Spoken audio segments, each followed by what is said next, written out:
बच्चों, कैसे हो आप सब। आशा करता हूं कि आपको जो ये घर पर आपके विद्यालय का अनुभव मिल रहा है, आप उसे बहुत एंजॉय कर रहे होंगे और एंजॉयमेंट के साथ साथ आपकी पढ़ाई भी हो रही होगी। आप सभी ने अपना कॉपी और कलम तो ले ही लिया होगा। तो आइए देखते हैं आज के एपिसोड में हम क्या पढ़ेंगे। हर दिन की तरह हम आज का एपिसोड कक्षा 11 की पढ़ाई से शुरू करते हुए केमिस्ट्री में रसायन विज्ञान की कुछ मूल अवधारणाओं के बारे में जानेंगे। कुछ मूल अवधारणाएं हम पहले भी जान चुके हैं, आज कुछ और जानेंगे। उसके बाद भौतिकी में जो पाठ हमने पहले शुरू किया है, मोशन इन स्ट्रेट लाइन यानी सीधी रेखा में गति, उसके बारे में पढ़ेंगे। उसके बाद कक्षा 12वीं की पढ़ाई शुरू करते हुए हम केमिस्ट्री में विलयन यानी सॉल्यूशंस पार्ट को पढ़ेंगे और भौतिकी में वैद्युतावेश तथा क्षेत्र के बारे में कुछ और बातें जानेंगे। तो चलिए शुरू करते हैं आज के एपिसोड को।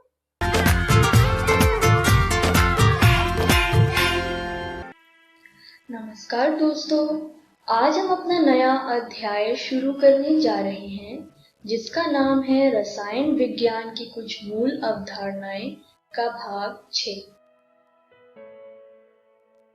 तो चलिए देखते हैं कि हम इस वीडियो में क्या पढ़ने वाले हैं। हम मोल संकल्पना यानी मोल कॉन्सेप्ट के बारे में पढ़ेंगे। हम स्टोइकियोमेट्री के बारे में भी जानेंगे। तो चलिए शुरू करते हैं आज का पहला विषय, मोल संकल्पना यानी मोल कॉन्सेप्ट। जब हम किसी बाजार में जाते हैं और कुछ वस्तु खरीदते हैं तो उस वस्तु को हम किसी निश्चित मूल्य या स्टैंडर्ड वैल्यू में नापते हैं। जैसे अगर हम केला या बनाना खरीदते हैं तो उसे हम किलोग्राम में नापते हैं। मिल्क यानी दूध खरीदते हैं तो उसे हम लीटर में नापते हैं। पर क्या आप इन दोनों पदार्थों के इनके कणों के संख्या पे नाप सकते हैं?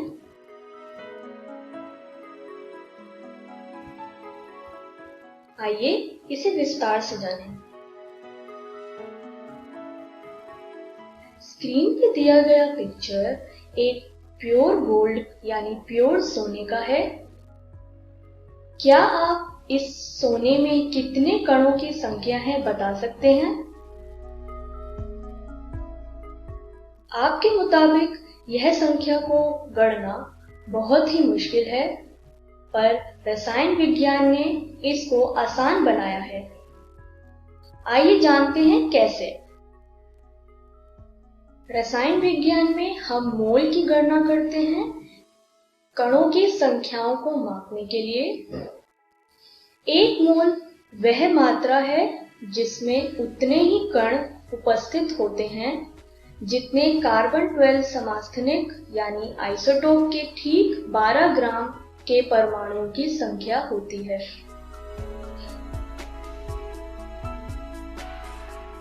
इन कणों की संख्या को एवोगाड्रो स्थिरांक यानी एवोगाड्रो संख्या कहते हैं। आइए इस एवोगाड्रो स्थिरांक के बारे में जानें। एवोगाड्रो स्थिरांक या एवोगाड्रो संख्या कणों की उन संख्या को बोलते हैं जो पदार्थ के एक मोल में मौजूद होती है।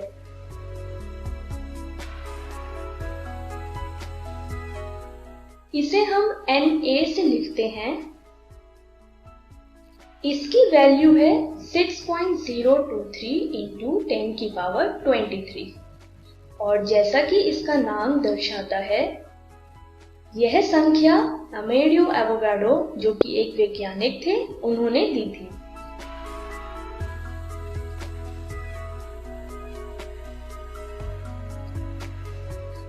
हम अब बात करते हैं द्रव्यमान की। द्रव्यमान दो तरीकों से नापा जाता है।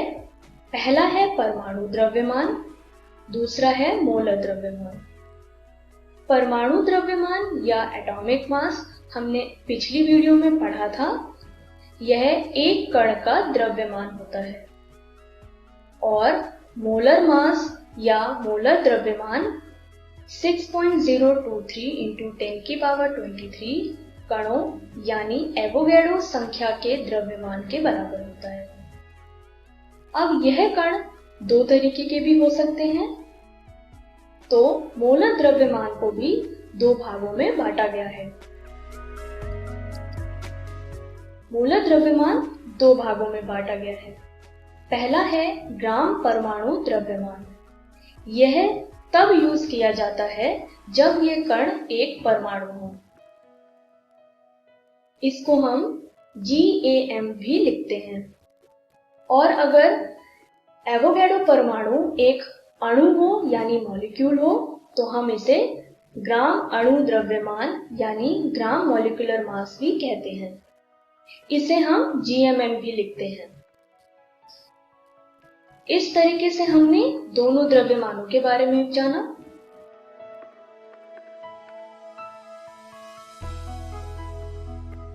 आइए इसे एक उदाहरण से समझें। ऑक्सीजन, जिसे हम O से लिखते हैं, आपने कई जगहों पे इसका द्रव्यमान दो तरीकों से देखा होगा। इसे हम 16U भी लिखते हैं और इसे 16 ग्राम भी लिखते हैं। क्या आप इन दोनों के बीच का डिफरेंस बता सकते हैं? 16U होता है परमाणु द्रव्यमान यानी एटॉमिक मास, जैसा हमने पिछली वीडियोस में पढ़ा है, और 16 ग्राम होता है ग्राम परमाणु द्रव्यमान यानी ग्राम एटॉमिक मास, जिसे GAM भी कहते हैं।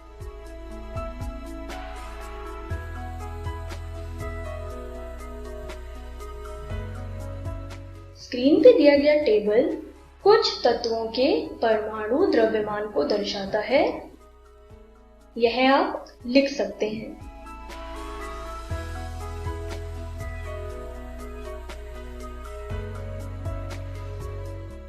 एक मोल को परिभाषित करने के लिए बहुत तरीके दिए गए। स्क्रीन पे दिया गया टेबल उन सारे परिभाषाओं को एक टेबल फॉर्म में लिखता है।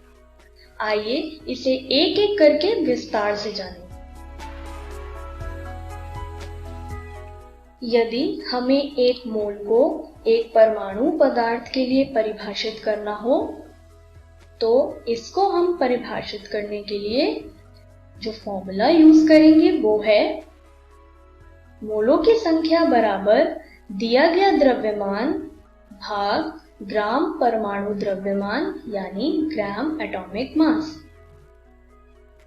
इस तरीके से हम एक परमाणु पदार्थ के लिए मोलों की संख्या को परिभाषित करते हैं।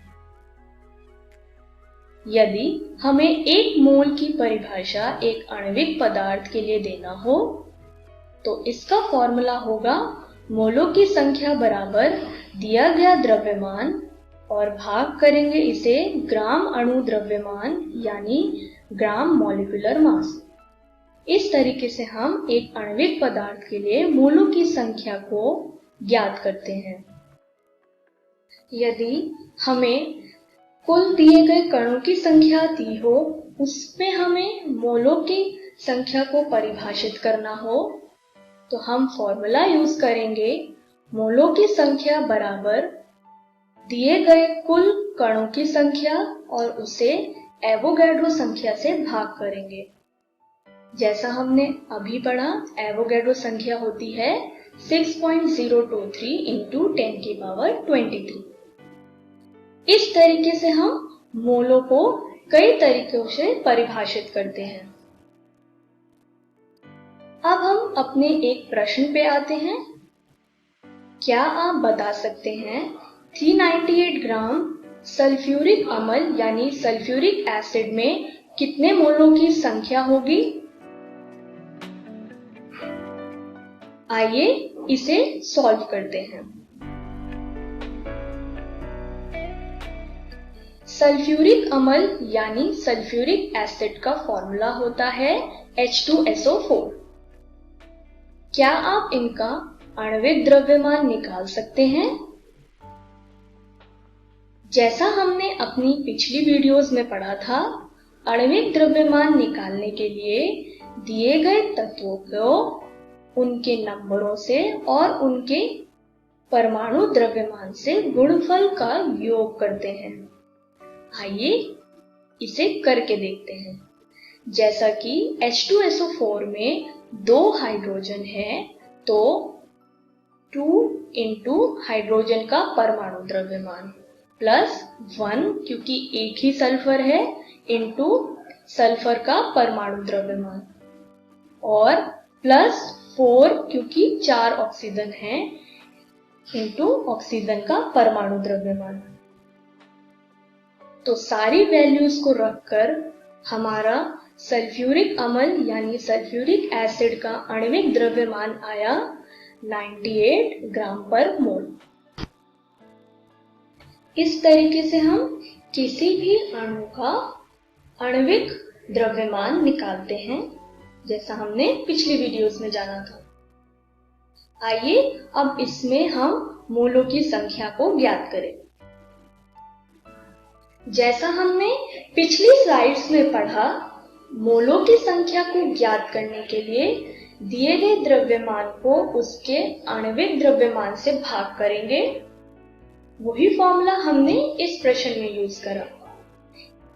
इस प्रश्न में दिया गया द्रव्यमान है 398 ग्राम, यानी W हुआ 398 ग्राम और M यानी आणविक द्रव्यमान हुआ 98 ग्राम पर मोल, जैसा हमने पिछली स्लाइड में निकाला।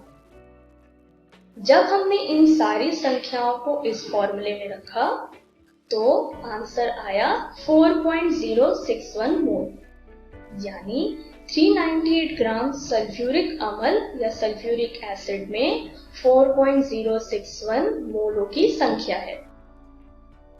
इस तरीके से हम किसी भी अणु के मोलों की संख्या को ज्ञात करते हैं। मोल संकल्पना के बाद अपने दूसरे विषय पे चलते हैं, जो है स्टाइकियोमेट्री। स्टाइकियोमेट्री एक रासायनिक प्रतिक्रिया है जिसमें अभिकारकों यानी रिएक्टेंट और उत्पादों यानी प्रोडक्ट के संबंध का उपयोग मात्रात्मक यानी क्वांटिटेटिव डाटा निर्धारित करने के लिए किया जाता है। आइए इसे एक रिएक्शन से समझें। स्क्रीन पर आप एक रासायनिक प्रतिक्रिया या केमिकल रिएक्शन को देख पा रहे हैं। इसमें हमें अभिकारक यानी रिएक्टेंट दिख रहा है जो कि पर्पल रंग से है और उत्पादक यानी प्रोडक्ट दिख रहा है जो कि लाल रंग है। इस तरीके से हम किसी भी रासायनिक प्रतिक्रिया या केमिकल रिएक्शन को दर्शाते हैं। इस रासायनिक प्रतिक्रिया को हम इस तरीके से भी लिख सकते हैं जिससे हमें एक बैलेंस्ड फॉर्म मिले। इस केमिकल रिएक्शन या रासायनिक प्रतिक्रिया में आप देख पा रहे हैं सोडियम से पहले लगा हुआ 2, HCl से भी पहले लगा हुआ है 2 और NaCl से पहले लगा हुआ है 2। इन गुणांक को हम स्टाइकियोमेट्रिक गुणांक कहते हैं, यानी स्टाइकियोमेट्रिक कोफिशिएंट। आइए स्टाइकियोमेट्रिक गुणांक या स्टाइकियोमेट्रिक कोफिशिएंट की परिभाषा को जानते हैं। स्टाइकियोमेट्रिक गुणांक रासायनिक प्रतिक्रिया में यौगिक से पहले प्रतीक संख्या को कहते हैं। यह गुणांक हमें एक रासायनिक प्रतिक्रिया को बैलेंस करने के लिए लिखा जाता है। अगर इसे रासायनिक प्रतिक्रिया की भाषा में कहे तो दिए गए रासायनिक रिएक्शन में A, B, C, D एक स्टाइकियोमेट्रिक गुणांक होते हैं। इस तरीके से हमने स्टाइकियोमेट्री के बारे में जाना। तो हमने इस वीडियो में क्या सीखा? हमने मोल संकल्पना यानी मोल कॉन्सेप्ट के बारे में जाना। हमने स्टाइकियोमेट्री के बारे में भी जाना। तो अगली वीडियो में हम क्या पढ़ने वाले हैं, आइए जानते हैं। अगली वीडियो में हम मूलानुपाती सूत्र और आणविक सूत्र के बारे में पढ़ेंगे, यानी एम्पेरिकल फॉर्मूला और मॉलिक्यूलर फॉर्मूला के बारे में जानेंगे।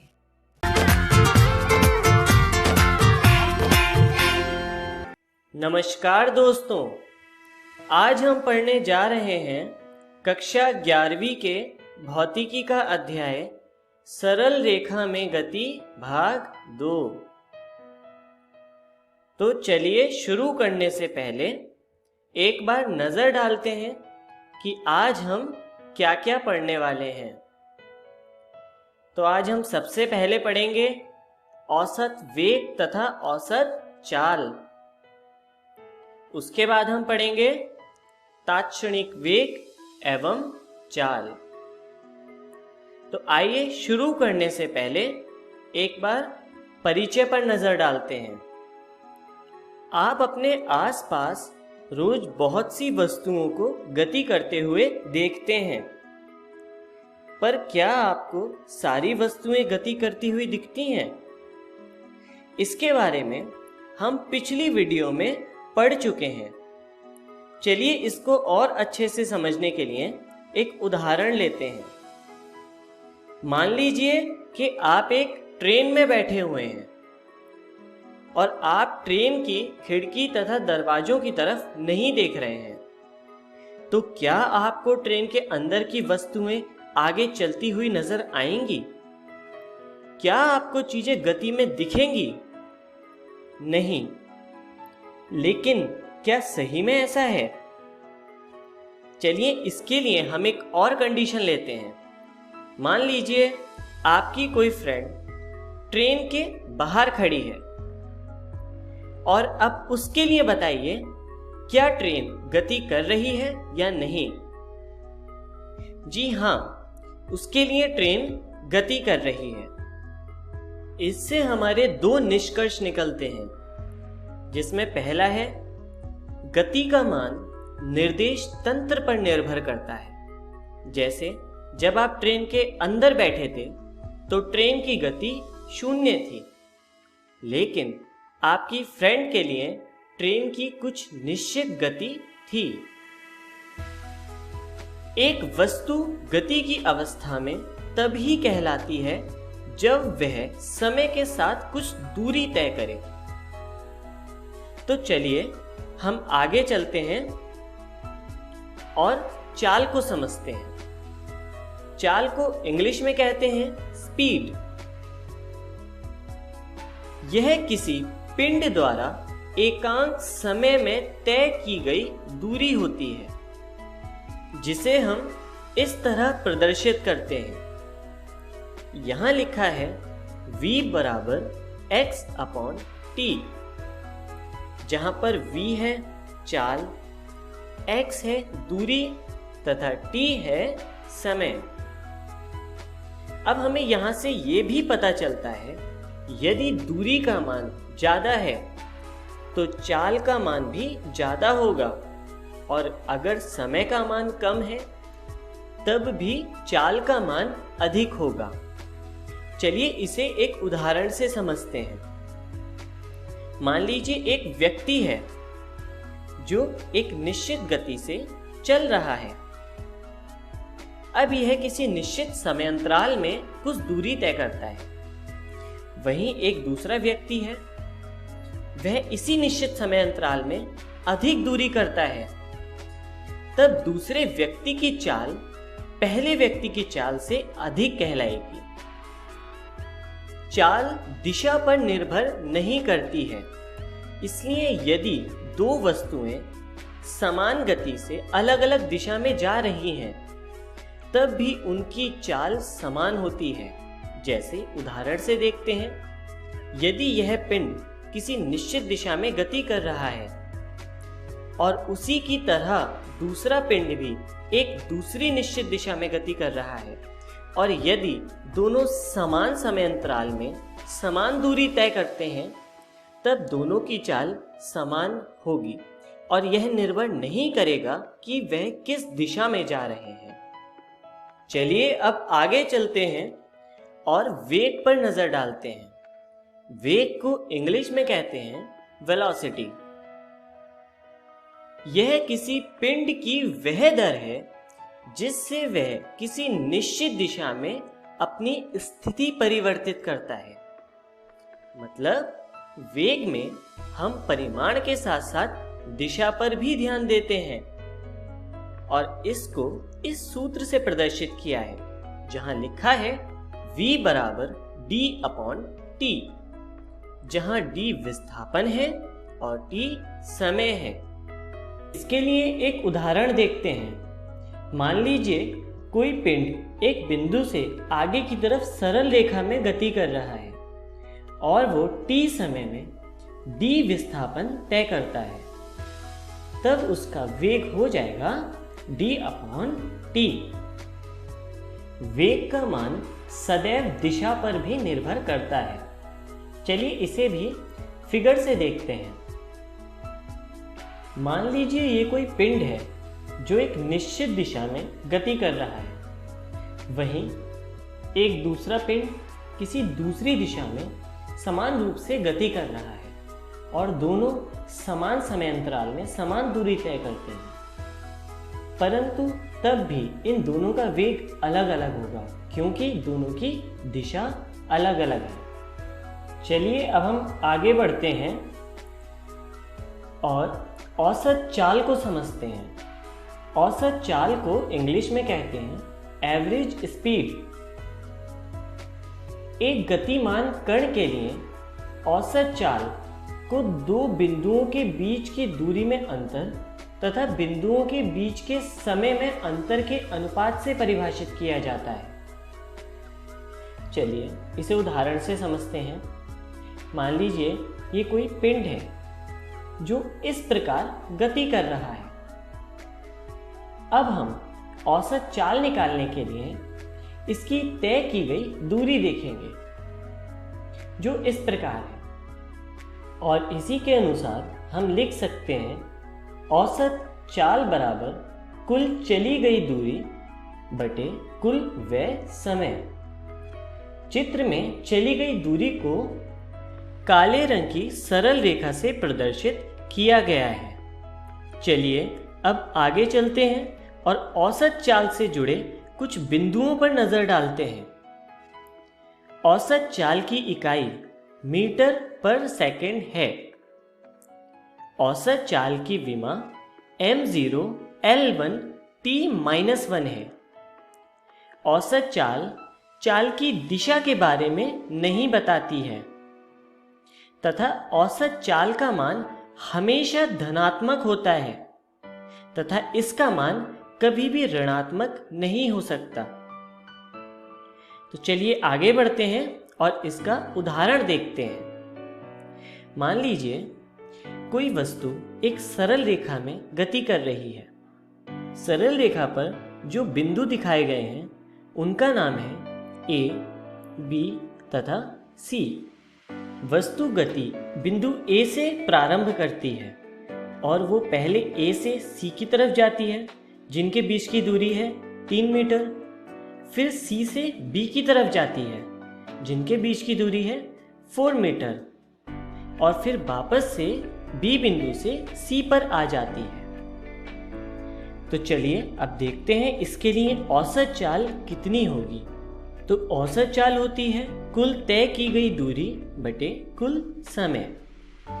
मान लीजिए वस्तु ने अपनी पूरी गति के दौरान 10 सेकंड में पूरी दूरी तय की, तब इस केस में औसत चाल होगी v एवरेज बराबर 3 मीटर, क्योंकि A से C के बीच की डिस्टेंस 3 मीटर है, प्लस 4 मीटर क्योंकि फिर वस्तु C से B की तरफ गई थी, प्लस 4 मीटर क्योंकि वस्तु वापस से पॉइंट B से पॉइंट C पर आ गई थी, और बटे 10 सेकेंड क्योंकि कुल दूरी 10 सेकेंड के समय अंतराल में तय की गई। इसलिए v एवरेज हो जाएगा 11 मीटर बटे 10 सेकेंड बराबर 1.1 मीटर पर सेकेंड। तो चलिए अब आगे चलते हैं और समझते हैं औसत वेग को, जिसे इंग्लिश में कहते हैं एवरेज वेलोसिटी। एक गतिमान कण के लिए औसत वेग को दो बिंदुओं के बीच विस्थापन तथा बिंदुओं के बीच के समयांतराल के अनुपात से परिभाषित किया जाता है। चलिए इसे उदाहरण से समझते हैं। मान लीजिए एक पिंड गति कर रहा है और उसका गति का मार्ग इस तरह से है। अब जैसा कि हमने परिभाषा में पढ़ा कि औसत वेग के लिए हमें दो बिंदुओं के बीच विस्थापन की आवश्यकता होती है, तो इसके प्रारंभिक तथा अंतिम बिंदु जो कि हैं x1 और x2, इनके बीच विस्थापन हम इस रेखा से प्रदर्शित कर सकते हैं। चलिए अब इसका सूत्र देखते हैं। इसका सूत्र है v बराबर x2 minus x1 upon t2 minus t1, जहाँ t2 और t1 अंतिम तथा प्रारंभिक समय है। चलिए अब आगे बढ़ते हैं और औसत वेग से जुड़े कुछ बिंदुओं पर नजर डालते हैं। औसत वेग का मात्रक मीटर पर सेकंड है। औसत वेग द्वारा पिंड की गति की दिशा के बारे में भी पता चलता है। औसत वेग का मान धनात्मक व ऋणात्मक हो सकता है। औसत वेग का मान औसत चाल के बराबर या उससे कम हो सकता है। औसत वेग का मान कभी भी औसत चाल से अधिक नहीं हो सकता। चलिए अब हम आगे चलते हैं और इसे ग्राफ से समझते हैं। इसके लिए हम समय और दूरी के बीच एक ग्राफ लेते हैं, जिसका औसत वेग निकालने के लिए हम इस ग्राफ पर कोई दो बिंदु सेलेक्ट करते हैं, जिनकी x अक्ष पर दूरी है x1 और x2। अब औसत वेग निकालने के लिए हम इन दोनों बिंदुओं से होकर एक सरल रेखा खींचते हैं और इस सरल रेखा की प्रवणता ही औसत वेग कहलाती है। आप देख सकते हैं इस सरल रेखा की प्रवणता धनात्मक है। प्रवणता को इंग्लिश में स्लोप कहते हैं। और इसी तरह हम और बिंदुओं के बीच का भी औसत वेग देख सकते हैं। जैसा कि यहाँ पर स्लोप नेगेटिव होगा, इसलिए औसत वेग का मान भी ऋणात्मक होगा। और इसी तरह हम और बिंदुओं के बीच भी देख सकते हैं, जहाँ पर हमें पता चलता है कि औसत वेग का मान 0 भी हो सकता है, क्योंकि यहाँ पर प्रवणता का मान 0 है।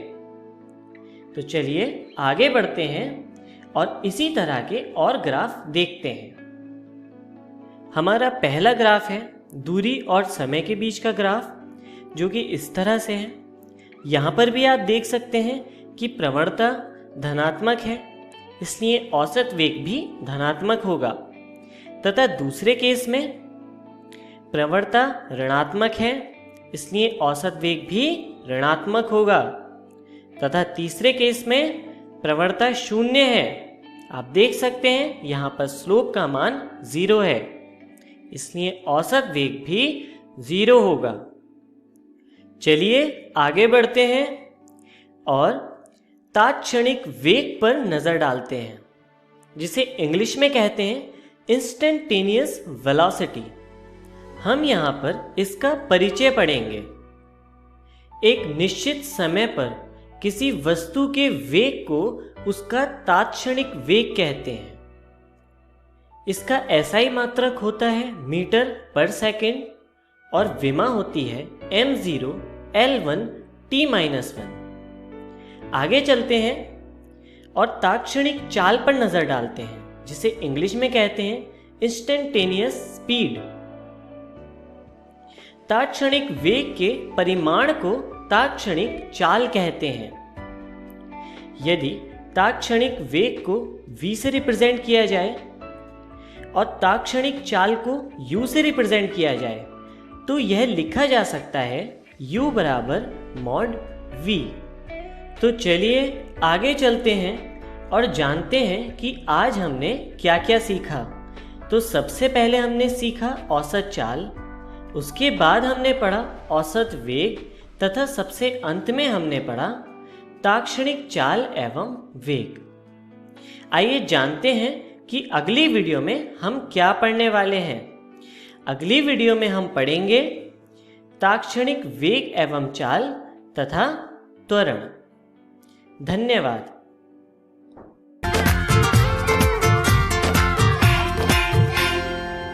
नमस्कार दोस्तों, आज हम विलियन पार्ट का दूसरा भाग शुरू करने जा रहे हैं।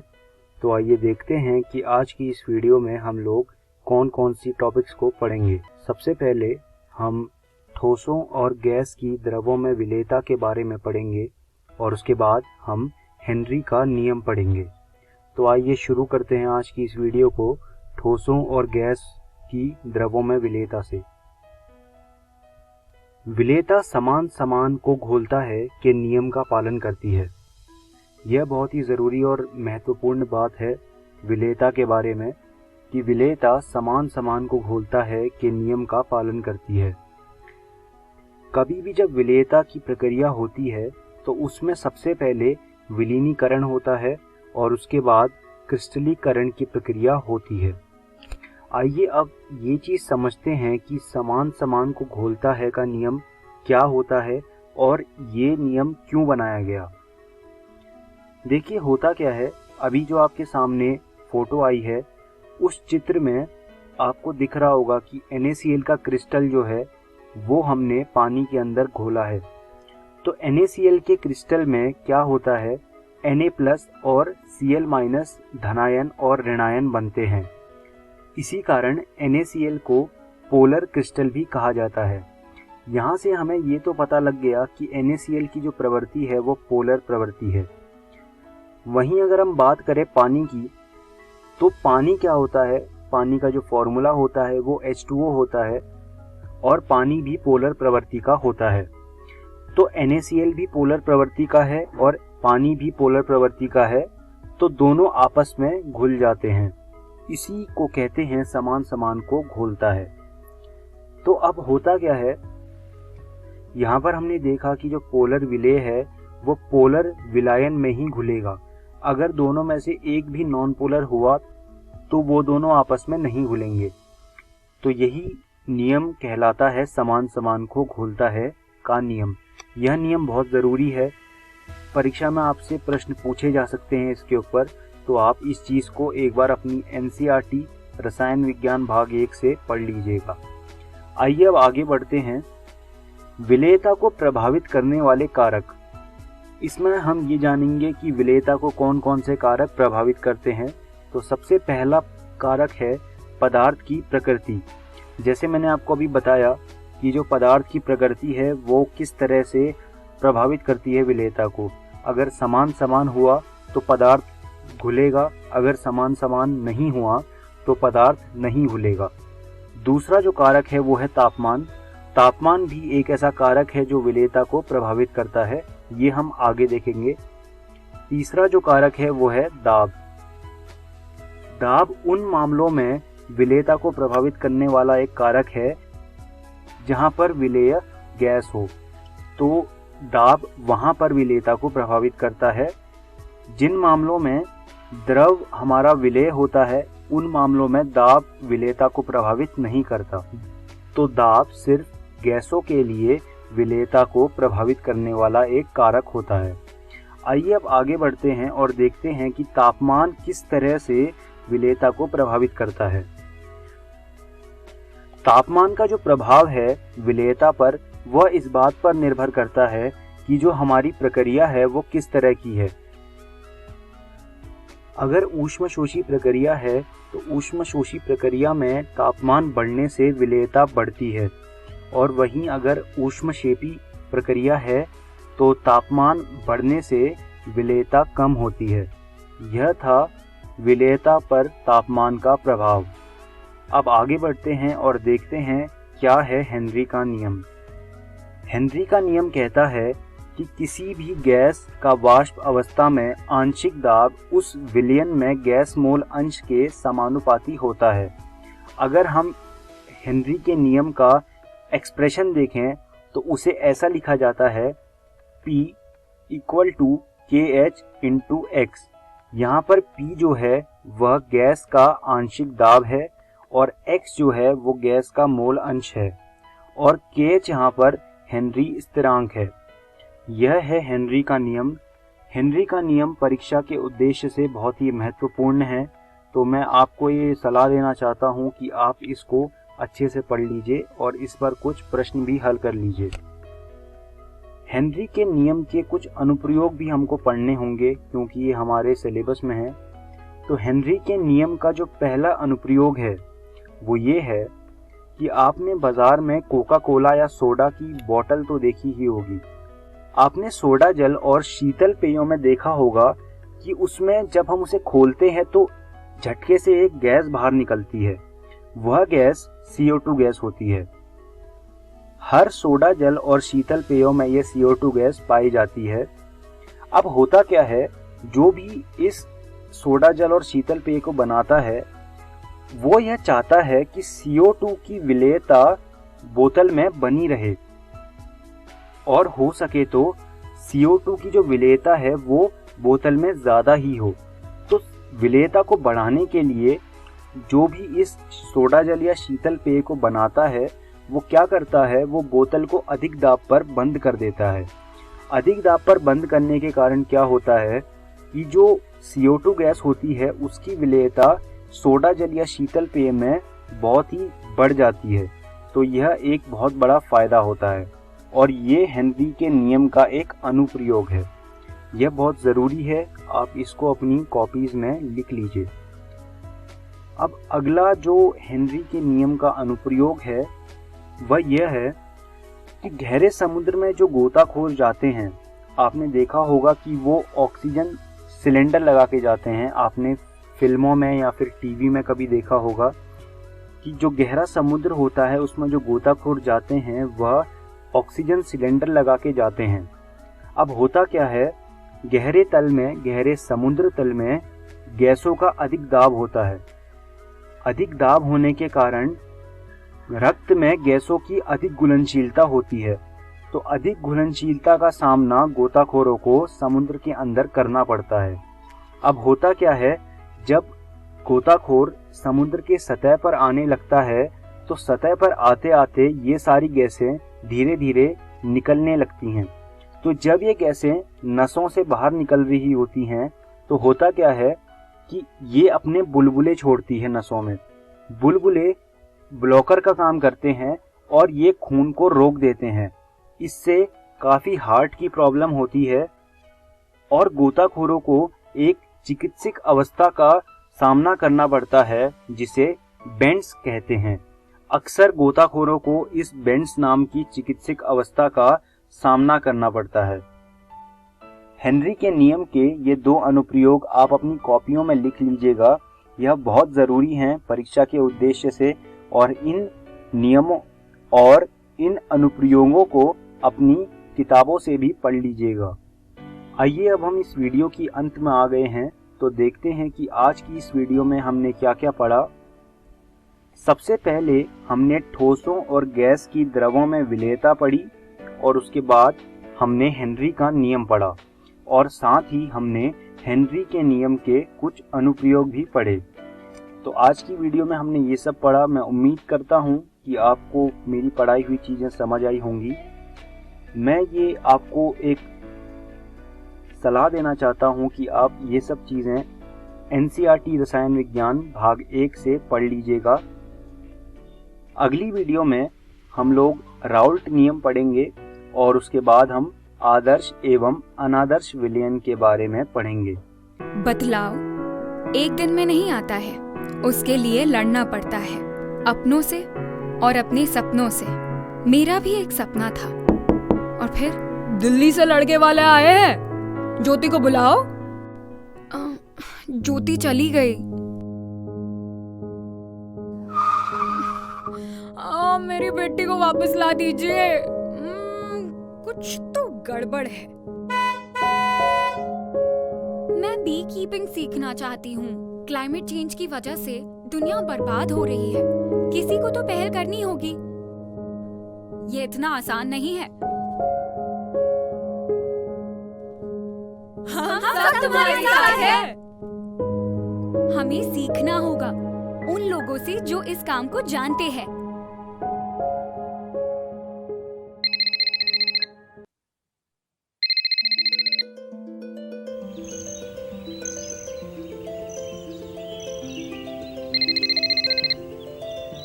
अरे, ये हमारा फोन भी नहीं उठा रही है।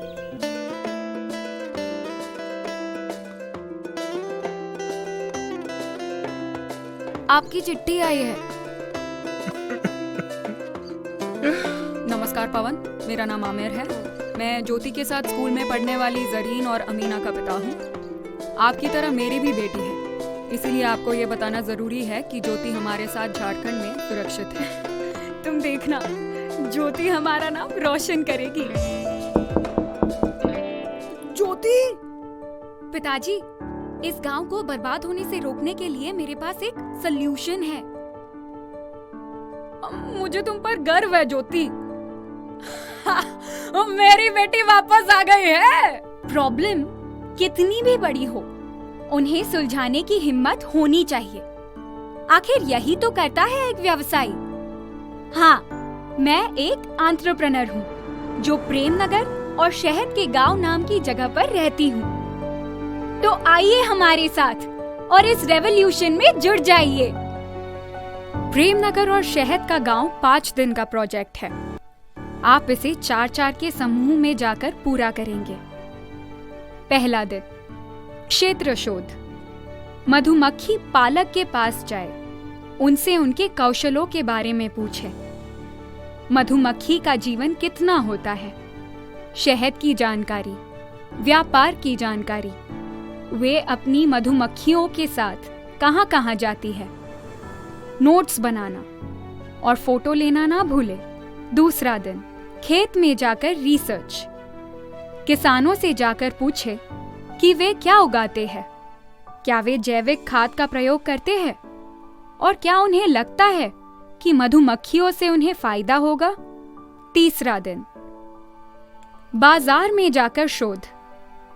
उन दुकानों में जाइए जहां शहद बिकता है। वहां जो जो कंपनियों के शहद बिक रहे हैं, उनकी सूची बनाइए।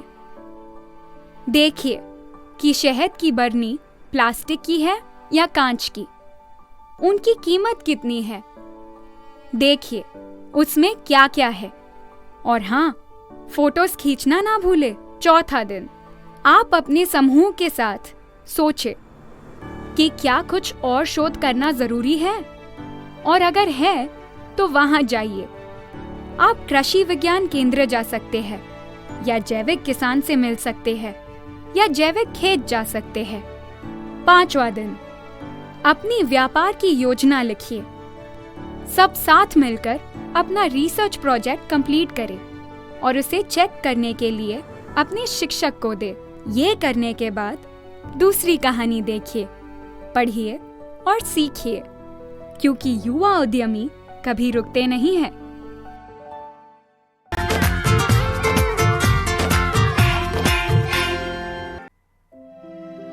Hello friends, welcome to this physics video lecture. दोस्तों, अभी तक हम चैप्टर 1 विद्युत आवेश तथा क्षेत्र के 5 भागों को पढ़ चुके हैं। आज हम इसका 6वां भाग समझेंगे और इस 6ठे भाग में हमारे पिछले भाग के विषय गाउस नियम के अनुप्रयोगों को आगे बढ़ाएंगे। तो दोस्तों, इसमें हमारा सबसे पहला अनुप्रयोग है गाउस नियम द्वारा एक समान रूप से आवेशित असीम रूप से लंबे पतली चादर के कारण विद्युत क्षेत्र की गणना करना। इसके लिए मान लीजिए कि ये एक असीम रूप से लंबी व पतली चादर है जो कि धन आवेशित है। तो दोस्तों, हम एक छोटा सा गॉसियन क्षेत्र कंसीडर कर लेते हैं जो इसके दोनों तरफ होगा, और ये गॉसियन क्षेत्र एक बेलन की शेप में होगा जिसके मुख्यतः 2 क्षेत्रफल हैं। एक बेलन का ऊपर तथा नीचे वाला भाग जो वृत्त होता है जैसे A, इसके अलावा एक वक्र पृष्ठ जैसे B। अब मान लेते हैं कि सिग्मा आवेश का क्षेत्रफल घनत्व है, तो चादर पर कुल आवेश यानी Q होगा सिग्मा गुणा चादर का क्षेत्रफल। अब अगर गाउस नियम की सहायता से कुल फ्लक्स निकालें और पूरे गॉसियन क्षेत्र के लिए इसे इंटीग्रेट भी करें तो आने वाले दोनों ही व्यंजक बराबर होंगे। और क्योंकि बेलन के ऊपर व नीचे के भाग एक समान वृत्तीय क्षेत्र है, इसलिए ये समीकरण बनेगी फाई बराबर सिग्मा ए बटे एप्सिलॉन नॉट जो गाउस नियम से आया है बराबर 2 गुणा integration of E dot D S A जो बेलन के ऊपर व नीचे वाले वृत्त के हिस्से हैं जमा integration E dot D S B जो बेलन के वक्र पृष्ठ के कारण आता है। अब अगर आप बेलन के वृत्तीय क्षेत्र जैसे कि ए के लिए देखें तो ई और ds की दिशा समान ही होगी, जबकि वक्र पृष्ठ b के लिए e तथा ds की दिशा एक दूसरे के लंबवत होगी। यानी अब फाई बराबर होगा सिग्मा a बटे एप्सिलॉन नॉट बराबर 2 integration e ds a cos 0 degree जमा integration e ds b cos 90 degree.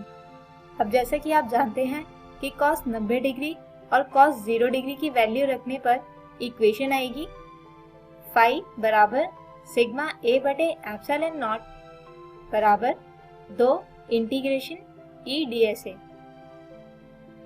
क्योंकि दोस्तों cos 90 डिग्री वाला कंपोनेंट यहाँ पर 0 हो जाएगा, यानी फाई बराबर होगा 2 गुणा e integration of ds a। और इसे हल करें तो आता है सिग्मा a बटे एप्सिलॉन नॉट बराबर 2 गुणा e गुणा a, जहाँ पर a इस चादर का क्षेत्रफल है, या यहाँ से वैद्युत क्षेत्र E का मान यदि निकाला जाए तो वह होगा सिग्मा a बटे 2 a एप्सिलॉन नॉट। और क्योंकि अंश और हर में a उपस्थित है जो आपस में कट जाएंगे तो E बचेगा सिग्मा बटे 2 एप्सिलॉन नॉट। आइए अब ज्ञात करते हैं गाउस नियम द्वारा गोलीय खोल के कारण वैद्युत क्षेत्र, जिसमें हम फर्स्ट केस लेते हैं जब बिंदु P खोल से बाहर हो। मान लीजिए एक गोलीय खोल है जिसकी त्रिज्या r है और इस गोलीय खोल पर कुछ धनावेश फैला हुआ है। अब हमें निकालना है इस गोलीय खोल के केंद्र से r दूरी पर स्थित कोई बिंदु जहां पर गोलीय खोल की वजह से कुल कितना वैद्युत क्षेत्र होगा, इसकी गणना करनी है। इससे पहले अगर हम बनाए इसके लिए एक गॉसियन क्षेत्र जो इस आवेश को पूरी तरह से बंद कर ले तो वो होगा एक और गोला जिसकी त्रिज्या होगी r, जो खोल के केंद्र और बिंदु P के बीच की दूरी भी है। गॉसियन सतह B का कुल क्षेत्रफल होगा 4 पाई r की घात 2। अब हम इस गॉसियन क्षेत्र का एक छोटा सा भाग ds लें तो इसके लंब की दिशा होगी बाहर की ओर उन्मुख त्रिज्यीय, और ठीक इसी तरह वैद्युत क्षेत्र की दिशा भी होगी बाहर की ओर उन्मुख त्रिज्यीय ही, यानी E तथा तल के लंबवत दिशा हमेशा समांतर होगी, जिसकी वजह से हम इसे पूरे गोले के लिए इंटीग्रेट कर सकते हैं। लेकिन उससे पहले गाउस नियम की मदद से हम लिख सकते हैं कि कुल फ्लक्स फाई बराबर होगा Q बटे एप्सिलॉन नॉट के, यानी इक्वेशन को इंटीग्रेट करने पर आता है E गुणा 4 पाई r की घात 2 बराबर Q बटे एप्सिलॉन नॉट, यानी E बराबर होगा 1 बटे 4 पाई एप्सिलॉन नॉट Q बटे r की घात 2। अब अगली परिस्थिति में हम बिंदु P को गोलीय खोल के अंदर ही मान लेते हैं। तो दोस्तों इस केस में भी हम देख सकते हैं कि गॉसियन क्षेत्र का क्षेत्रफल होगा 4 पाई r की घात 2, और गाउस नियम की सहायता से फाई बराबर होगा Q बटे एप्सिलॉन नॉट के। लेकिन फ्रेंड्स अगर हम यहाँ ध्यान से देखें तो पाएंगे कि गॉसियन क्षेत्र B के अंदर कोई आवेश है ही नहीं। सारा आवेश Q गोलीय खोल के ऊपर है और जो गॉसियन क्षेत्र से बाहर है, यानी इस परिस्थिति में Q बराबर होगा 0 के, जिसकी वजह से फ्लक्स भी हो जाएगा 0। आइए अब अगला अनुप्रयोग देखते हैं, जो है गाउस नियम द्वारा किसी ठोस गोले के कारण वैद्युत क्षेत्र की गणना करना। इसमें भी हम फर्स्ट केस लेते हैं जब बिंदु P गोले से बाहर हो।